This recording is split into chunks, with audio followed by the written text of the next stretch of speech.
জানেন অম্বুবাচী কি? আসামের কামাখ্যা মন্দিরে কেনই বা জাঁকজমক করে অনুষ্ঠিত হয় অম্বুবাচী মেলা?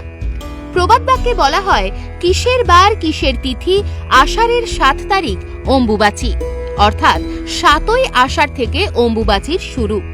অম্বু কথার অর্থ জল ও বাচীর অর্থ উৎফুলন। এই শব্দ দুটি মিলিত হয়ে এসেছে অম্বুবাচী। এই শব্দটি স্ত্রী শক্তি ও তার জন্ম দেওয়ার ক্ষমতাকে প্রভাবিত করে। জ্যোতিষ শাস্ত্রে বলা হয়েছে, সূর্য যে বারের যে সময়ে মিথুন রাশিতে গমন করেন তার পরের বারের সেই সময় অম্বুবাচী হয়, অর্থাৎ পৃথিবী এই সময়ে ঋতুমতী হন। আমাদের পৃথিবীকে মা হিসেবে গণ্য করা হয়। মনে করা হয় অম্বুবাচীর সময় মাতা ধরিত্রী রজস্বলা হন। এই 3 দিন ব্রহ্মপুত্রের নদের জল লাল হয়ে যায়। আর এই অম্বুবাচী উপলক্ষে আসামের গুয়াহাটি শহরে কামাখ্যা মন্দিরে বিশাল মেলা বসে। আসামের এই মেলা ভক্তদের কাছে বিশেষ জনপ্রিয়। জানেন এই কামাখ্যা মায়ের ইতিহাস? পুরাণ মতে দক্ষ রাজা মহাদেবের বিনা অনুমতিতে দক্ষ যজ্ঞের আয়োজন করেছিলেন। তখন পতি অপমানে সেই যজ্ঞের আগুনেই আত্মত্যাগ করেন দেবী পার্বতী। রাগে উন্মত্ত হয়ে মহাদেব সতীর দেহ নিয়ে প্রলয় নৃত্য শুরু করলে ভগবান বিষ্ণুর সুদর্শন চক্রের আঘাতে সতীর দেহ 51টি খণ্ডে বিভক্ত হয়ে পৃথিবীর বিভিন্ন জায়গায় পতিত হয়। পুরাণ মতে বর্তমান গুয়াহাটি শহরে সতী মায়ের যোনি পতিত হয়েছিল। তখন থেকেই এই পীঠের আর এক নাম যোনিপীঠ। এই মন্দিরে নেই কোনো দেবী মূর্তি। পুরাণ অনুযায়ী কামাখ্যায় সতীর যোনি পতিত হওয়ায় গর্ভগৃহের যোনি আকৃতির পাথরই এই মন্দিরে পূজিত হয়। এখানে বামাচার ও দক্ষিণাচার উভয় মতেই মা পূজিত হন। এই মন্দিরে নিয়মিত পশু বলি হয়। এই দেবীর ভৈরব এই অঞ্চলে পূজিত হন উমানন্দ নামে। পৌরাণিক কাহিনী মতে মহাদেবের অভিশাপ থেকে মুক্তি পেতে কামদেব তৈরি করেছিলেন দেবীর মন্দির।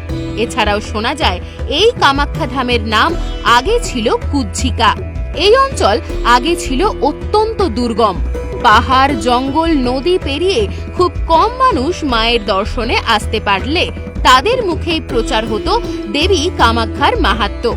ভক্তদের এত কষ্ট সহ্য করতে না পেরে দেবীর ইচ্ছেতেই নাকি নরকাসুর তৈরি করেছিলেন কামাখ্যা মন্দিরে আসার 3টি পথ ও একটি বিশ্রামাগার।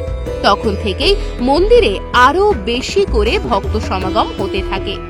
কেনই বা কামাখ্যা মায়ের মন্দিরে জাঁকজমক করে পালিত হয় অম্বুবাচী মেলা? কামাখ্যা মন্দিরের সবচেয়ে বড় উৎসব অম্বুবাচী। বাংলার 7ই আষাঢ় থেকে শুরু হয় এই উৎসব। এই মন্দিরে সতীর যোনি পতিত হয়েছিল, তাই অম্বুবাচী চলাকালীন দেবী রজস্বলা হওয়ায় এই গর্ভগৃহ থেকে রক্তস্রোত বয়ে চলে।